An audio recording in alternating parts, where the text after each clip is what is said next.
इस वीडियो में मैं आपको 10 ऐसी हैबिट्स बताने वाला हूँ जिनको अगर आप इम्प्लीमेंट करोगे तो आप अपनी लाइफ को ड्रेस्टिकली इम्प्रूव कर सकते हो। सबसे पहले जो हमारे पास हैबिट है that is having a routine. Routine होना बहुत ज़्यादा इंपॉर्टेंट है, लेकिन लोग इसको बहुत लाइटली ले लेते हैं। अगर आपकी रूटीन सेट नहीं होगी ना, आप जितनी भी हैबिट्स बनाना चाहते हो वो नहीं बन पाएंगे, क्योंकि आपका ब्रेन उसको कॉम्प्रीहेंड ही नहीं कर पाएगा कि वो किस टाइम करनी है हैबिट्स। जब आपकी रूटीन डिस्टर्ब होती है तो आपके ब्रेन की सारी हैबिट्स जो है ना वो डिस्टर्ब हो जाती है। तो having a routine is must important. अब उसमें जो है ना फ़ायदा क्या होता है रूटीन का? रूटीन में ये है कि जब आप डिसाइड कर लेते हो कि मैंने इस टाइम उठना है और इस टाइम सोना है, इस टाइम मैंने काम करना है और इस टाइम मैंने जो है ना एंटरटेनमेंट करना है, तो आपके ब्रेन को क्लियरली आइडिया होता है कि क्या किस टाइम होगा। इससे क्या होता है कि आपका ब्रेन रिलैक्स रहता है। लेकिन जैसे ही आप अपनी रूटीन डिस्टर्ब करते हो, आप फिक्स टाइम नहीं स्केड्यूल करते हर चीज़ के लिए, आपका ब्रेन फाइट और फ्लाइट मोड में हमेशा रहता है। इससे क्या होता है कि वो हमेशा स्ट्रेस में रहेगा, क्योंकि उसको आइडिया नहीं होगा कि अब नेक्स्ट क्या होने वाला है, काम कब करना है, एंटरटेनमेंट कब करना है। ये मिक्सअप हो जाता है। प्रोक्रेस्टिनेशन इसी वजह से ज़्यादातर लोग करते हैं और उनकी लाइफ के अंदर ना बाकी भी चीज़ें इंपैक्ट हो रही होती हैं due to not having routine. Jordan Peterson सबसे फेमस साइकोलॉजिस्ट है। वो अपनी किताब के अंदर कहते हैं कि रूटीन जो है ना आपको मस्ट है। सबसे पहली हैबिट जो आपको बनानी चाहिए दैट इज़ रूटीन। इससे आपके ब्रेन को जो है ना स्टेबिलिटी मिलती है। आपका ब्रेन हमेशा सर्टेनिटी के ऊपर जो है रिलैक्स रहता है। उसको अगर पता हो कि ये होने वाला है, वो प्रोडिक्ट कर पाए कि ये चीज़ें होने वाली है, तो वो हमेशा रिलैक्स रहते हैं। लेकिन जैसे ही आपकी रूटीन डिस्टर्ब होगी तो वो पैनिक मोड में चला जाएगा।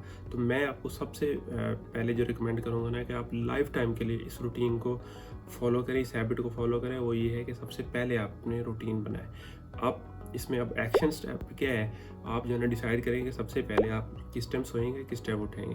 पहले अपनी इस रूटीन को सेट करें। जब आपके सोने और उठने की रूटीन सेट हो जाएगी, उसके बाद आपने क्या करना है, अपने काम करने की और एंटरटेनमेंट की जो है रूटीन को फिक्स करना है। आपने डिसाइड करना है कि आपने किस टाइम काम करना है, किस टाइम एंटरटेनमेंट करना है। जब क्लैरिटी होगी आपके माइंड को, तो वो आपको लेस डिस्टर्ब करेगा जब आप काम कर रहे होंगे और जब आप एंटरटेनमेंट कर रहे होंगे। जो हमारे पास सेकंड हैबिट है ना that is having a gratitude practice. अब ग्रेटिट्यूड प्रैक्टिस क्या है? आपका जब दिन खत्म हो जाता है तो आप जो है ना बैठ के देखते हो कि आपकी लाइफ के अंदर क्या ऐसी चीज़ें हुई हैं जिसकी वजह से आप शुक्रगुजार हो। तो जब वो आप ग्रेटिट्यूड प्रैक्टिस करते हो तो आपका ब्रेन पॉजिटिवली इम्पैक्ट हो जाता है, आपका ब्रेन रिवायर हो जाता है, आपका ब्रेन हैप्पीनेस प्रोड्यूस करता है। और ये प्रॉपर्ली टेस्टेड एक्सपेरिमेंटेड चीज़ है कि जब आप जो लोग ग्रेटिट्यूड करते हैं उनकी हैप्पीनेस लेवल ज़्यादा होता है एज़ कम्पेयर टू जो ग्रेटिट्यूड प्रैक्टिस नहीं करते। उसकी रीज़न क्या है? हमारा ब्रेन जो है ना जब इवॉल्व हुआ है तो वो नेगेटिविटी बाइस की तरफ ज़्यादा है। मतलब कि वो हर टाइम थ्रेट डिटेक्ट कर रहा होता है कि नेगेटिव क्या हुआ है, नेगेटिव बाइस है हमारा ब्रेन। इसलिए जो है ना नेगेटिव न्यूज़ ज़्यादा वर्क करती है, नेगेटिव कमेंट्स वर्क करते हैं। आपके लेट्स से कि आप 100 आपको कॉम्प्लीमेंट से मिले, लेकिन एक ही नेगेटिव आपको कमेंट अगर मिला है तो आपका ब्रेन हर टाइम उसके बारे में सोचता रहेगा। तो आप हर सिचुएशन के अंदर और हर एरिया के अंदर आप देखते हो कि इसमें गलत क्या हो रहा है, नेगेटिव क्या हो रहा है। तो जब आप ग्रेटिट्यूड प्रैक्टिस करते हो तो आप अपने ब्रेन को रिवायर करते हो कि अब आपने देखना है कि अच्छा पॉजिटिव क्या हो रहा है, आपके दिन के अंदर कौन सी चीज़ पॉजिटिव हुई है। तो जब आप ये प्रैक्टिस करने लग जाओगे तो आपका ब्रेन रिवायर हो जाएगा पॉजिटिव चीज़ें ढूंढने के ऊपर। स्टार्टिंग में आपको मुश्किल होगी ऑब्वियसली, आपको इतना, क्योंकि रिवायर आपका ब्रेन नहीं हुआ हुआ, वो नेगेटिवली वायर हुआ हुआ है, तो वो हमेशा नेगेटिव बताएगा कि क्या हुआ है। आपने क्या करना है, पॉजिटिव ढूंढना है कि आज मिनिमम पॉजिटिव मेरे लिए क्या हुआ है। तो एक्शन में बस स्टेप ये है कि आप एंड ऑफ द डे बैठे और लिखें कि what are the 3 things that I am grateful for. इसमें आपने छोटी से छोटी चीज़ भी हो सकती है। लेट्स से कि आपने अपने जो है ना फेवरेट चाय पी है, आपने कॉफ़ी पी है, आपने खाना खाया है जो आपको पसंद है, तो आपने लिख लेना है कि आई am grateful for having this food. ठीक है। इसके अलावा आपको अगर आपने अपनी पसंद के कपड़े पहने हैं जो आपको अच्छे लगते हैं, आपने लिखना है grateful for having this clothes. ठीक है। आपने वो चीज़ें ऐड करनी है जो आपके लिए लाइटेस्ट हो, लाइक मिनिमम हो, ताकि आपके ब्रेन को पता चल जाए कि एक्चुअल में ये आपके लिए जो है ना पॉजिटिव चीज़ है। इसके बाद आप ऐसा ऐसा जो है ना उस पॉजिटिविटी की तरफ मूव हो जाओगे। जो थर्ड हैबिट हमारे पास है ना that is reading a book. ये जो है ना बहुत ही कम लोग इसको फॉलो कर रहे होते हैं। बुक्स को आफ्टर एजुकेशन या जब वो अपनी एकेडमिक एजुकेशन ख़त्म कर चुके होते हैं, उनको आइडिया भी नहीं होता है कि दूसरी किस्म की भी किताबें हैं जो हम पढ़ के अपनी लाइफ को इम्प्रूव कर सकते हैं। उनका दिल ही उठ जाता है एकेडमिक बुक्स पढ़ने के बाद। लेकिन जितने भी आप कामयाब लोगों को देखोगे या जितने भी इंटेलिजेंट वाइज लोगों को देखोगे, वो बुक्स पढ़ते हैं। उसकी वजह क्या है? बुक्स के अंदर वो ऐसी इन्फॉर्मेशन आपके साथ जो है ना शेयर की जाती है उन एक्सपर्ट की तरफ से जो आपकी लाइफ के अंदर पॉजिटिवली इम्पैक्ट ला सकती है। तो बुक्स पढ़ने से आपको बहुत सारे बेनिफिट्स होते हैं। कुछ बेनिफिट्स मैं आपको बता देता हूँ। सबसे पहला बेनिफिट जो है दैट इज़ कि बुक रीडिंग आपका फोकस इंप्रूव कर देती है। इस दौर के अंदर जब हमारे पास फ्लैशी न्यूज़ है, हम एक गूगल सर्च के ऊपर जो है ना हम हर चीज़ को ढूंढ सकते हैं। हमें जो है ना आदत हो गई है कि हम इंस्टेंटली जो है ना चीज़ों को चेंज होता देख रहे होते हैं। और वीडियो के अंदर, रील्स के अंदर हम देखें तो हर 2 मिनट बाद हर स्क्रॉल के बाद न्यू वीडियो आ रही होती है। इसी तरह जब हम फेसबुक स्क्रॉल करते हैं तो हमें हर दफ़ा नई पोस्ट आ रही होती है। तो हमारा ब्रेन क्या होता है, शॉर्ट अटेंशन हमारी हो जाती है कि हम एक चीज़ को लॉन्गर टाइम के लिए सस्टेन नहीं कर पाते। हमारा ब्रेन पजल होने लग जाता है। जब आप बुक रीडिंग करते हो आपको सस्टेन्ड फोकस देना पड़ता है, तो वो आपका फोकस जो मेंटल स्किल्स है आपकी वो इम्प्रूव कर देता है। सेकंड नंबर पे है कि आपकी मेमोरी इंप्रूव होती है। जब आप बुक रीडिंग कर रहे होते हो तो वो ऑब्वियसली आपका प्रीवियसली जो नॉलेज आपके पास एक्वायर्ड है उसको यूज़ करके आप उस बुक को अंडरस्टैंड कर रहे होते हो। तो वो नॉलेज जब रीयूज़ हो रहा होता है तो वो उसकी मेमोरी जो है ना स्ट्रॉन्ग हो जाती है। जो एक और बेनिफिट है बुक रीडिंग का दैट इज़ कि वो बुक्स जो है ना आपको एक न्यू पर्सपेक्टिव देती हैं जिससे आप अपनी इस दुनिया को देख सकते हो।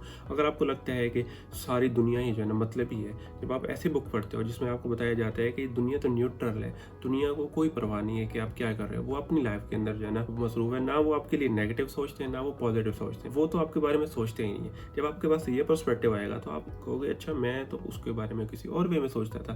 तो एक मेरा फेवरेट कोट है दैट इज़ कि when you change the way you look at things the things you look at will change.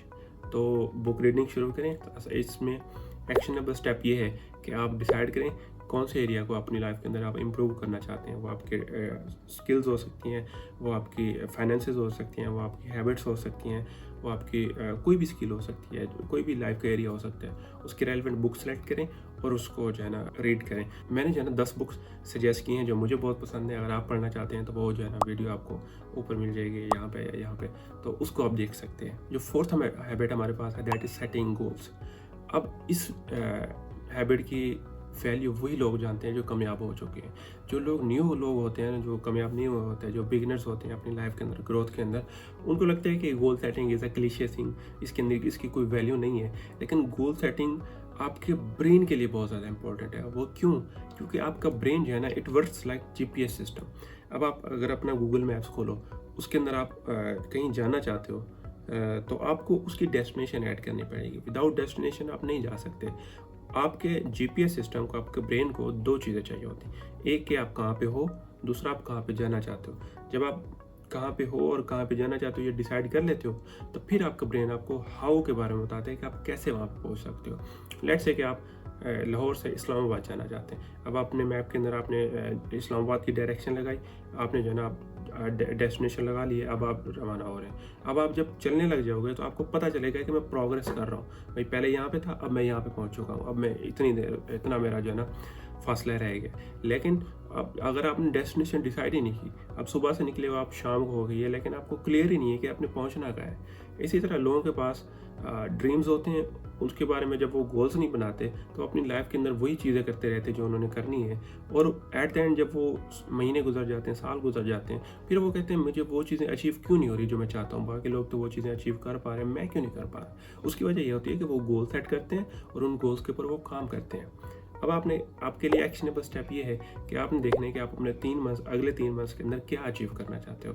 तो उसके लिए आप पहला गोल लिखें कि मैं ये चीज़ अचीव करना चाहता हूँ और उसमें जो है ना आप क्या क्या एक्शंस लोगे उसके लिए। जो 5th हैबिट हमारे पास है ना दैट इज़ रिफ्लेक्टिव थिंकिंग। आप अपना दिन जो है ना 95% सबकॉन्शियस बिहेवियर्स के ऊपर गुजार रहे होते हैं और 5% आपका ब्रेन जो है ना कॉन्शियस होता है। लेकिन वो 5% भी जो है ना जब आप अपने आप को सोशल मीडिया, एंटरटेनमेंट और इस तरह की इन चीज़ों के अंदर इंगेज कर लेते हो और वो 5% भी जो है ना डीएक्टिवेट हो जाता है और आप जो है ना ऑटो पायलट पे लाइफ गुजारने लग जाते हो।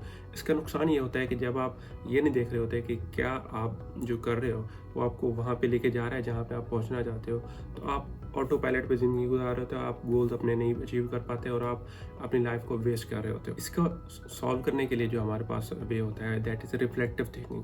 आपने दिन के एंड पे बैठना है और देखने कि क्या आज आपने जो टास्क किए हैं क्या वो आपको उस गोल्स की तरफ लेके जा रहे हैं जो आपने अपने लिए सेट किया हुआ है, क्या वो आपको पॉजिटिवली इम्पैक्ट कर रहे हैं या नेगेटिवली इम्पैक्ट कर रहे हैं। पहले आप ये स्टार्ट करोगे विद डेज़, फिर आप जो है ना अपने विद वीक्स, फिर मंथ्स और फिर ईयर्स। जब आप रिफ्लेक्टिव थिंकिंग करने लग जाओगे ना, आप बहुत सेल्फ अवेयर हो जाओगे कि अच्छा मैं ये कर रहा हूँ। जब आप कोई भी चीज़ मेजर करने लग जाते हो ना, वो चीज़ इंप्रूव होने लग जाती है। एरिस्टोटल का एक कोट है कि those who do not remember their past are condemned to repeat it. यानी जो लोग अपने पास्ट के बारे में जो उन्होंने किया है उसके बारे में जो है ना वो उनको याद नहीं होता, तो वो दोबारा वही चीज़ें करते हैं। अगर आपने जो पास्ट में की हैं वो चीज़ें पॉजिटिव थी तो आप पॉजिटिव करो, अगर आपने नेगेटिव की हैं चीज़ें जो आपकी गोल्स की तरफ नहीं है तो आप वही रिपीट करते रहोगे अनलेस कि आप चीज़ों को चेंज करो। तो आपके लिए एक्शनेबल स्टेप ये है कि आपने नोटबुक लेनी है, एंड ऑफ द डे में बैठना है, आपने देखना है कि आज कौन सी चीज़ों ने मुझे एनर्जी दिया है, कौन सी चीज़ों ने मेरी एनर्जी ड्रेन की है, और जो मैंने आज टास्क कंप्लीट किए हैं क्या वो मुझे गोल्स की तरफ लेके जा रहे हैं या गोल से पीछे लेके जा रहे हैं। जो 6 नंबर पे हमारे पास हैबिट है ना, that is walk for 15 minutes after breakfast, lunch and dinner. ये जो है ना मैं पर्सनली अपनी लाइफ के अंदर बहुत ज़्यादा इंप्लीमेंट करता हूँ स्ट्रैटेजी। ये है कि क्योंकि हम ज़्यादातर कंप्यूटर के रेलिवेंट काम कर रहे होते हैं तो हमारे पास टाइम नहीं होता, हम एक्सरसाइज करने बाहर नहीं जाते, तो हम ज़्यादातर भूल भी जाते हैं अपनी बिजी लाइफ के अंदर। तो आपने क्या करना है, अपने रूटीन बना लेनी है कि जब भी आप खाना खा लो, वो ब्रेकफास्ट हो सकता है, लंच हो सकता है, डिनर हो सकता है, उसके बाद आपने क्या करना है 15 मिनट्स वॉक करनी है। इससे क्या होगा, आपको बेनिफिट्स क्या मिलेंगे। सबसे पहले जो आप खाना खाया आपने वो डाइजेस्ट हो जाएगा। दूसरा, आपके ब्रेन को ब्लड सर्कुलेशन आपके ब्रेन के अंदर होगी, जिससे आपकी एंग्जाइटी, मेंटल फॉग, स्ट्रेस ये ख़त्म होगा। क्योंकि आपका ब्रेन जो है ना, जब आप वॉक करते हो, एक्सरसाइज करते हो, वो एंडोर्फिन रिलीज़ करता है, और एंडोर्फिन आपके ब्रेन के वो केमिकल्स हैं जो आपके ब्रेन का स्ट्रेस ख़त्म करते हैं। तो आप अपनी लाइफ के अंदर इस हैबिट को अपनी दूसरी हैबिट्स के साथ अटैच कर लें। जब आप खाना खाएंगे उसके बाद आप वॉक करेंगे। इसको कहते हैं हैबिट स्टैकिंग, जो जेम्स क्लियर ने अपनी बुक एटॉमिक हैबिट्स के अंदर बताई है। कहते हैं जब आप अपनी एक हैबिट के साथ दूसरी हैबिट को जोड़ लेते हो तो पहली हैबिट आपको याद कराती है कि ये वाला काम करना है दूसरी हैबिट के बारे में। यानी जब आप खाना खा लोगे तो आपके ब्रेन में ऑटोमेटिकली ये थॉट आ जाएगा कि अब मैंने वॉक करनी है। जब ये दोनों हैबिट्स मिल जाएंगी तो आपको बहुत ज़्यादा बेनिफिट्स मिलेंगे। अब आपके लिए एक्शनेबल स्टेप ये है कि आपने जो है ना 15 मिनट का टाइमर सेट करना है और आपने वॉक करने जाना है आफ्टर ईच मील। जो हमारे पास 7th हैबिट है ना, that is solitude, sitting with yourself. ये जो है ना मेरी फेवरेट हैबिट है। इस हैबिट में आपने क्या करना होता है कि आपने अपने दिन के अंदर एक पोर्शन सेलेक्ट करना है, जिससे 10 से 15 मिनट इसमें जो है ना आपने बैठना होता है without phone, without books, without social media and without any external disturbance. आपने अपने थॉट्स के साथ बैठना होता है। इससे आपको वो वाली चीज़ें पता चलती है जो आपकी लाइफ के अंदर बहुत ज़्यादा इंपॉर्टेंट है, कि ये कि आपको क्या पसंद है, आपकी क्या लाइफ के अंदर मिसिंग चल रहा है, आपकी लाइफ के अंदर कौन सी चीज़ों के रेलिवेंट आपको क्लैरिटी चाहिए, तब मिलती है जब आप अपने साथ बैठते हैं, अपने थॉट्स के साथ बैठते हैं। आजकल की सोसाइटी के अंदर हम जो है ना जहाँ पे रहते हैं, हम उन लोगों के इंटरेस्ट, उन लोगों के बिहेवियर्स, उन लोगों के गोल्स अडॉप्ट करने लग जाते हैं जो हमारे अपने भी नहीं होते। हम एज अ सोशल प्रेशर की वजह से दूसरे लोगों के गोल्स को समझ लेते हैं कि ये गोल्स हमें अचीव करने चाहिए। अगर फलाना बंदा ये काम कर रहा है तो मुझे भी यही करना चाहिए, फलाना बंदा ये सीरीज़ देख रहा है तो मुझे भी यही देखनी चाहिए। ये होता है जब आप अपनी लाइफ के अंदर अपने ओपिनियंस, अपनी इंटरेस्ट को इग्नोर कर रहे होते हो। जब आप अपने साथ बैठोगे तो आपको पता चलेगा कि मेरे क्या इंटरेस्ट है, मैं क्या पसंद करता हूँ, मेरे क्या गोल्स हैं, मेरी लाइफ के अंदर क्या प्रॉब्लम्स चल रहे हैं जिनको मैंने सॉल्व करना है। तो एक्शनेबल स्टेप ये आपके लिए है कि आप अपने दिन के अंदर डिसाइड करें किस टाइम आप फ्री होते हैं, जब आपको कोई डिस्टर्ब नहीं करेगा। 10 मिनट का टाइमर लगाएं और बैठें और सिर्फ अपने थॉट्स को मॉनिटर करें। जो 8th हैबिट हमारे पास है ना, दैट इज़ डू समथिंग। अब ये क्या है, इसमें ये है ना, आपने जब भी आपको फील हो कि आप लो मूड में हो, आप प्रोक्रेस्टिनेट कर रहे हो, आपका काम करने का दिल नहीं करना, आपने कोई ना कोई चीज़ करनी है। वो आपके हो सकते हैं आप अपना बेड बना लें, अपनी जो है ना अलमारी के कपड़ों को एडजस्ट कर लें, आप अपने डिजिटल फाइल्स जितनी भी आपके फोल्डर में पड़ी हैं उनको एडजस्ट कर लें। कोई ना कोई आपने मिनिमम काम करना है। उससे क्या होगा, आपका ब्रेन जो है ना मोमेंटम में आ जाएगा, और जैसे ही मोमेंटम में आता है, आप जब एक्शन करते हो वो आपको और मोटिवेशन देता है दूसरे एक्शंस करने के लिए। तो ये जो मोमेंटम है, ये आपके रेजिस्टेंस, ये आपकी प्रोक्रेस्टिनेशन, ये आपका जो है ना जो आपको वो काम करने नहीं दे रही होती है ना लो मूड्स, वो आपका ख़त्म कर देता है और आप अपने उस मोशन के अंदर आ जाते हो। तो आपके लिए एक्शनेबल स्टेप ये है कि जब भी आपको फील होना कि आप लो मूड में हो, आपने जो है ना कोई ऐसा काम करना है जो आपको आपका मूड इम्प्रूव कर ले। जो 9th हैबिट हमारे पास है ना, that is trekking your finances. ज़्यादातर लोग अपनी लाइफ के अंदर इस चीज़ को इग्नोर कर रहे होते हैं कि फाइनेंसेस जो है ना उसकी लाइफ के अंदर कितने इंपॉर्टेंट है। इन चीज़ों का आपको आइडिया तब होता है जब आप अपनी लाइफ के अंदर या तो पैसे वेस्ट कर लेते हो, या तो आपकी अपॉर्चुनिटी चली जाती है, या तो आप फाइनेंशियली स्ट्रगल कर रहे होते हो। तब आपको रियलाइज़ होता है कि पैसे की वैल्यू क्या है। जब आपके पास पैसे आ रहे होते हैं या पैसे आपके पास जमा हुए होते हैं, तब आपको उस चीज़ का आइडिया नहीं होता कि आप कितने स्पेंड कर रहे हो। सबकॉन्शियसली आप पैसे स्पेंड कर रहे हो तो आपको आइडिया भी नहीं होता कि कहाँ कहाँ पे आप स्पेंड कर रहे हो। तो जैसे वो कहते हैं ना कि जो चीज़ आप अपनी लाइफ के अंदर इम्प्रूव करना चाहते हो, तो पहले आपको मेजर करनी पड़ती है कि वो चीज़ कैसे हो रही है। तो आपने क्या करना है, आपने बैठना है और लिखना है कि आज आपने कहाँ कहाँ पे पैसे स्पेंड किए हैं। आपने खाने में पैसे कहाँ पे स्पेंड किए, आपने कोई चीज़ परचेज़ की है या किसी को पैसे दिए हैं, जितने भी जो आपने काम किए वो ज़्यादा से ज़्यादा आपके 4 to 5 मिनट्स लेगा और आप अपने जो है ना वो फाइनेंसेस ऐड कर लेते हो। अगर आप नोट्स पे लिखना चाहते हो, आप रजिस्टर पे लिखना चाहते हो, वो कर सकते हो। एक ऐप है मनी लेवर, जो मैं यूज़ करता हूँ पर्सनली, वो भी आप यूज़ कर सकते हो। इससे आपको पता चलता रहता है कि आप जो है ना कहाँ पे हो, और आप सेल्फ अवेयर भी होते हो। जो हमने रिफ्लेक्टिव थिंकिंग के बारे में बात किया, वो रिफ्लेक्टिव थिंकिंग भी आपकी हो रही होती है इस हैबिट के थ्रू। अब जो लास्ट हमारे पास हैबिट है ना, दैट इज़ हैबिट ट्रैकर। अब आप जब अपनी लाइफ के अंदर हैबिट्स सेट करने लग जाते हो, हैबिट्स फॉलो करने लग जाते हो, हैबिट्स बिल्ड करने लग जाते हो, तो आपको उनको हैबिट्स को ट्रैक भी करना होता है। अदरवाइज आप क्या करोगे, आप अपनी लाइफ के अंदर फिर से उस लूप के अंदर फंस जाओगे, या ऑटो लाइफ पे चलने लग जाओगे, और आप भूल जाओगे कि अच्छा ये मैंने हैबिट बनाई भी थी, या मैंने सोचा भी था कि ये हैबिट बनानी है। तो आपने क्या करना है, हैबिट ट्रैकर या तो शीट डाउनलोड करनी है, ऐप डाउनलोड करनी है, नोट्स के अंदर आपने अपने पेपर के अंदर आपने 30 डेज़ को करना है, स्केड्यूल करना है, और उसके साथ आपने क्या करना है, जितनी भी हैबिट्स आप बिल्ड कर रहे हो उनको वहाँ पे नोट डाउन करना है। डेली आपने जो है ना वहाँ पे चेक करना है कि अच्छा मैंने ये हैबिट की है या नहीं की है। अब ये वाली हैबिट जो है ना, इस हैबिट ने मेरी बाकी हैबिट्स को बहुत इंप्रूव किया है, क्योंकि जब मैं हैबिट ट्रैकर में जाके ऐड करता हूँ, लेट्स से कि आज मैंने किताब पढ़ ली, वॉक किया है, अब मैं देखता हूँ कि अच्छा मैंने तो जो है ना वो पैसे के रेलिवेंट जो मेरे फाइनेंसेस हैं वो ट्रैक नहीं किए, तो मैं फ़ौरन ही वो चीज़ कर लेता हूँ। तो हैबिट ट्रैकर आपकी बाकी हैबिट्स को भी स्ट्रॉन्ग करता है, और आपको सेंस ऑफ अकॉम्प्लिशमेंट भी फील कराता है कि अच्छा मैंने ये हैबिट्स आज अकॉम्प्लिश कर ली हैं, और पिछले 25 दिनों से मैं ये वाली हैबिट कंसिस्टेंटली कर रहा हूँ। तो ये कंसिस्टेंटली करने से आपको जो वो मोटिवेशन मिलती है वो आप आगे भी सस्टेन कर लेते हो। तो ये हैबिट्स थी जो मैंने अपनी लाइफ के अंदर रियलाइज़ किया है कि बहुत इंपॉर्टेंट है। आप कमेंट्स के अंदर मुझे बताएं कि आपको कौन सी हैबिट आज जो है ना इसमें से अच्छी लगी है, और जो आप फॉलो करने वाले हो। तो आपके लिए एक्सरसाइज ये है कि आपने इनमें से डिसाइड करने की कौन सी हैबिट आप अडॉप्ट करना चाहते हो, और उस हैबिट को अगले 30 दिनों तक फॉलो करना है।